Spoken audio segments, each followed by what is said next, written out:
De esta manera, entonces, estamos en comunicación con Andrea Boncini, fundadora y presidenta de la Asociación Argentina para el Síndrome de Tourette, que bueno, nos va a desarrollar un poco sobre este tema. Andrea, ¿cómo estás? Te saluda Gabriela. Hola Gabriela, buenas tardes. Buenas tardes. Bueno, en este caso, como decíamos al comienzo de desarrollar, ¿no?, qué es el síndrome, y bueno, quería que nos contaras cómo es que surge la fundación. Te cuento, cuando se fundó va a ser este año 5 años y es porque yo tengo una hija que tiene el síndrome de Tourette. Ahora tiene 20 años, pero cuando empezó con los tics a los 6 y entonces tardé 2 años más o menos en lograr un diagnóstico porque nadie sabía o nadie te daba importancia cuando comentaste que tenía tics. Entonces después tuve que yo ser aparte docente y tuve que fijarme cómo manejar la situación dentro de la escuela, porque a los chicos la mayoría de los signos o síntomas del Tourette aparecen entre los 5 y los 18 años, así que pensá que es durante toda la etapa escolar. Claro.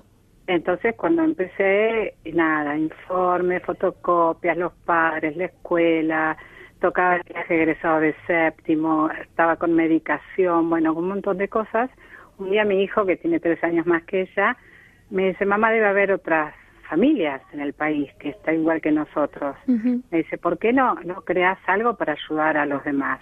Digo, mira, la verdad no se me había ocurrido, porque previo a eso hubo años que me contactaba con la Asociación de Estados Unidos, que es una que tiene 45 años, donde hacen estudios científicos sobre buscando la cura para el Tourette, que aún no hay. Sí. Entonces, nada, así fue como surgió.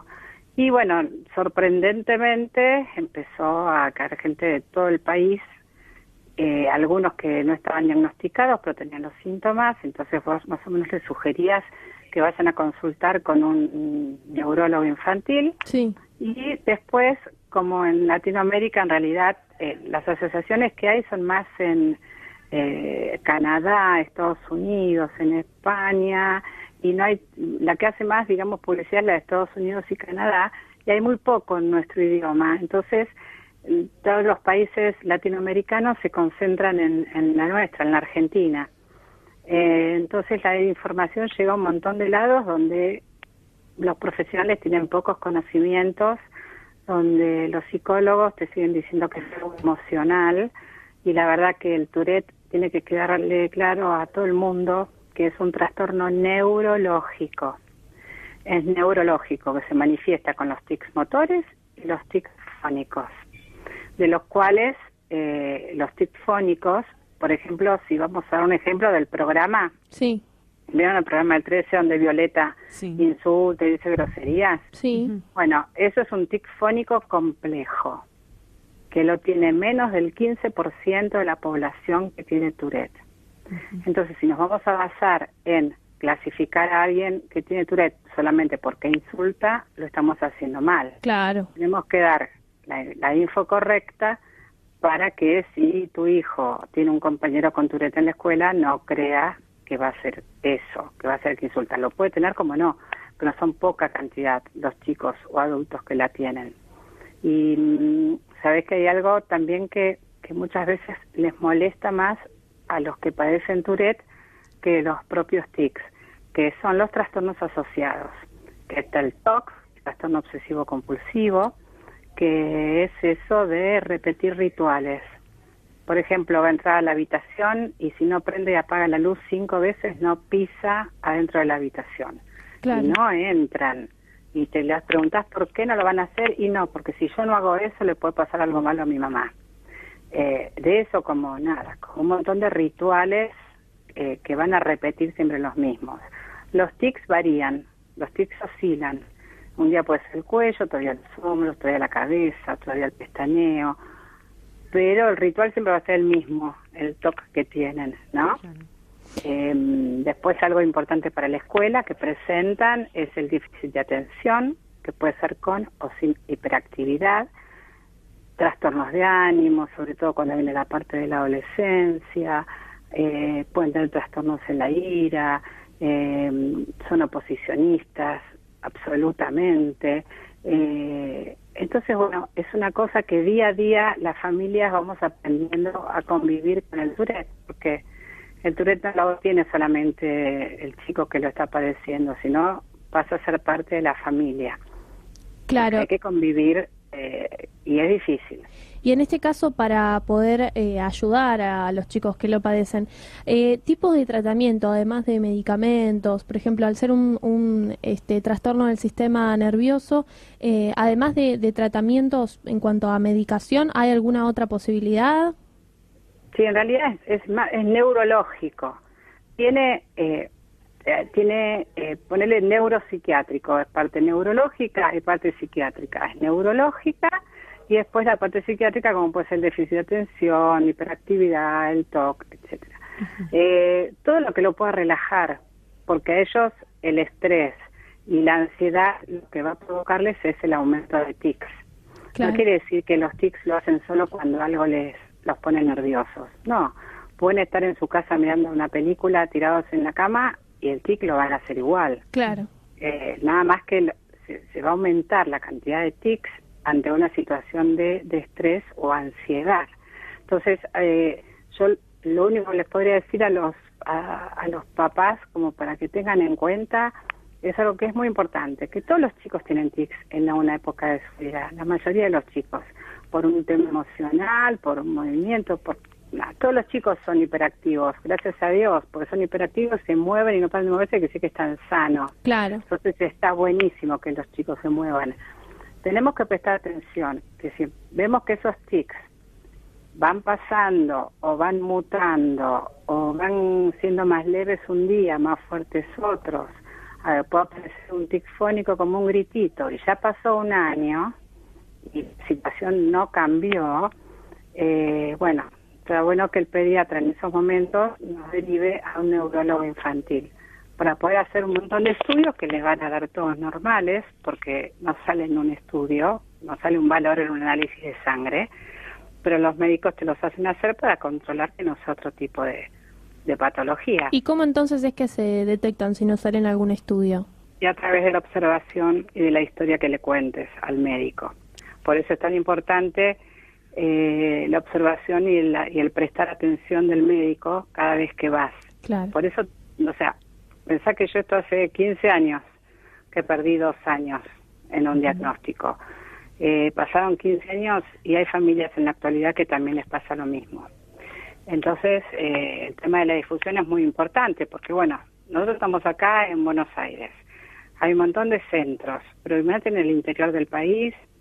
La madre de un pueblito, la ciudad de 1000 habitantes, me escribió, ¿y a dónde voy? ¿Y qué hago? Por ahí hay un solo neurólogo en una ciudad y no sabe nada de Tourette. Entonces, es tan importante. Si alguien llegó a recibirse de neurólogo, esa persona, si estudia un poquito o se capacita un poquito en lo que es el Tourette, va a poder atender cualquier chico con Tourette y en el país no va a haber familias que les va encima de que te dan la noticia de que tu hijo tiene un trastorno, que no tiene cura, que lo va a tener toda la vida, que por ahí le va a bajar, que se le va a complicar en la adolescencia, que salís del consultorio hecho una piedra con todo lo que te dicen. Encima tienen que gastar dinero en trasladarse a Buenos Aires a un tratamiento. Claro. Entonces, yo lo único que pido es eso, que si hay en el interior neurólogos que se puedan capacitar un poquito.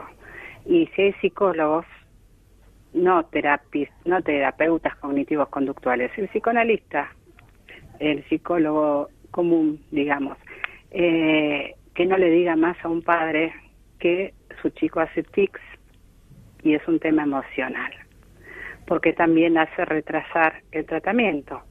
Mi hija pasó por 6 psicólogos, por 6, de los cuales cuando me hacían una devolución yo terminaba dándole fotocopias sobre lo que era el síndrome de Tourette para que aprendan para cuando tengan otro paciente con Tourette, porque siempre enfocaba la situación a que la mamá se había separado del papá, a que el hermano no sé qué, a que el colegio no sé qué.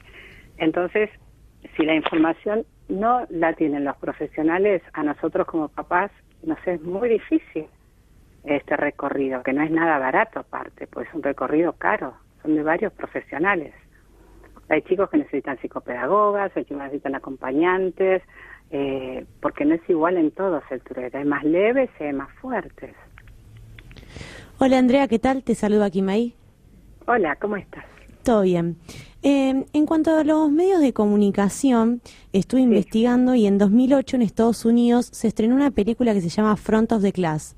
De Brad Cohen. Exactamente. ¿Qué opinión te merece? ¿Refleja de modo correcto el Tourette en los niños en esa etapa de la escolaridad?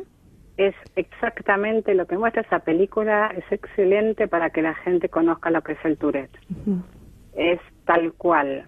Yo tengo contacto con Brad, desde que fundé la asociación, nos escribimos y él me manda videos o mensajes para los chicos y qué sé yo. Sí. Y hablamos la semana pasada y yo le preguntaba en qué grado estaba ahora, o qué sé yo, y me decía que no, que ahora ya estaba nombrado como director de la escuela. Y el que ve esa película, que yo se las recomiendo, a la frente de la clase, que está en YouTube, la pueden ver cualquiera, Sí. Se va a dar cuenta por lo que pasan los chicos. Y también es importante que vean a lo que llegan los chicos. Porque cuando vos te dicen que es algo que no te cura, que vos los ves en la adolescencia full, moviéndose, vos decís, ¿qué va a hacer de mi hijo cuando sea un adulto? Bueno, tu hijo va a hacer lo que quiera cuando sea adulto. Pues los tics van a bajar o ya los va a aprender a controlar, porque su déficit de atención también lo va a aprender a controlar. En algunos desaparecen los tics, en otros no. Claro. No sabemos, eso es algo que están estudiando. Pero por eso te digo, hace 2 años hicimos una campaña de difusión que se llama Los más grandes le cuentan a los más chiquitos. Y eran todos jóvenes de arriba de 20 que contaban cómo lo habían pasado cuando eran chiquitos y ahora qué son. No había uno que no sea profesional, no había uno que no tenga una familia o que se esté por casar o haya tenido hijos. O sea, pueden hacer lo que quieran. Para alentar. Exactamente, pero sobre todo, ¿sabes para quién va este mensaje? Para los papás. Claro. Porque no los tenemos que tener bajo una alita como sobreprotegiéndolos, ¿entendés? Sí. Hay que darle la libertad igual, y que esto, y bueno, y el de al lado le molesta a tu tic, bueno, le explicás que tenés Tourette y listo, sos igual al lado. Pero vos podés hacer lo que quieras de tu vida. ¿Te va a costar más? Sí, porque estudiar te va a costar un montón, pues si tienes un tic que girás la cabeza para leer una página de un libro vas a tardar más que otro que no la tiene. Pero bueno. Sí, pero eso no le quita la posibilidad de poder leerlo igual.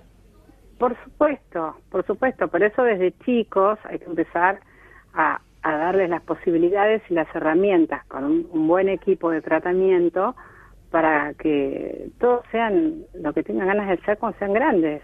Eso no quiere decir cuando sean grandes se escuche alguno con un tic porque lo siguen teniendo. Pero ya su entorno familiar, su entorno social, todo ya es como un sonido que, no sé, ya está incorporado en el ambiente, ¿entendés? Sí. Es tan importante el decirle que no nunca. Por ejemplo, no hagas más eso, cuando son chiquitos, ¿no? No hagas más eso, deja de gritar, no te muevas, para esto. O vas al cine con un nene que tiene Tourette y no lo lleves al cine si sabes que va a gritar todo el tiempo. Claro. Porque lo pones mal al nene, la gente lo va a mirar, estás poniendo una situación que no tiene sentido, ¿entendés? Sí. Entonces, no puedes decirle que no, porque son voluntarios. Cuanto más vos le decís que no, más nervioso se pone. Entonces, ¿qué va a pasar? Más tics van a hacer. Sí. Entonces, se hace todo un menjunje de cosas que después cuando llegan a la casa, bueno, se complica mucho más. Pero en cuanto a la película esa, es tal cual. Lo que no tenía Brad era la coprolalia. Brad no insultaba. Claro. Es lo que es, o sea, pero todo el resto que ves en la película, porque viste que en la película el papá también cuando era chiquito no le creía y lo retaba. Y fue la mamá que descubrió que él tenía Tourette, no por el médico que lo atendía, sino que ella se la pasaba en la biblioteca investigando en libros neurológicos que podían ser los tics. Y lamentablemente sabes que sigue siendo así. Muchas veces las mamás los orientamos a los médicos para para que nos podamos lograr un diagnóstico, porque el convivir con un chico todo el día, y las maestras que están 8 o 4 horas con los chicos todos los días, también te pueden decir cuando vas al cole, mira, estoy viendo que hace mucho esto, hace mucho lo otro. Cuando llega una prueba, hace más sonidos o se mueve, está pasando algo en casa. Y vos como mamá lo decís, no, está todo bien. Bueno, entonces, fijate. Pero para que una maestra te diga eso, no te manda la psicopedagoga directo, porque el nene se levanta y no para de moverse, y entonces ya te diagnostican, no para de moverse, tiene una hiperactividad terrible, y por ahí atrás de esa hiperactividad viene el tic, y nadie lo notó. Claro. Entonces el nene va a ir y todo el tratamiento que hace, esa pérdida de tiempo, no le va a servir de nada. La verdad es que te agradecemos mucho, Andrea, por la comunicación y por toda la información. Y te deseamos, la verdad es que toda la suerte con la Fundación y que puedan participar cada vez más profesionales para apoyar el tema de la investigación y los diagnósticos. Yo les recontra agradezco esto, porque cuanto más difundamos, va a haber más chicos contentos y sonrientes, que es mi único propósito. Gracias a vos, Andrea. Un beso, chicas, buenas tardes. Chao. Buenas tardes. Así pasaba entonces Andrea Bossini por el aire de Que no quede en la nada, por el aire de Que no quede en la nada, por el aire de Que no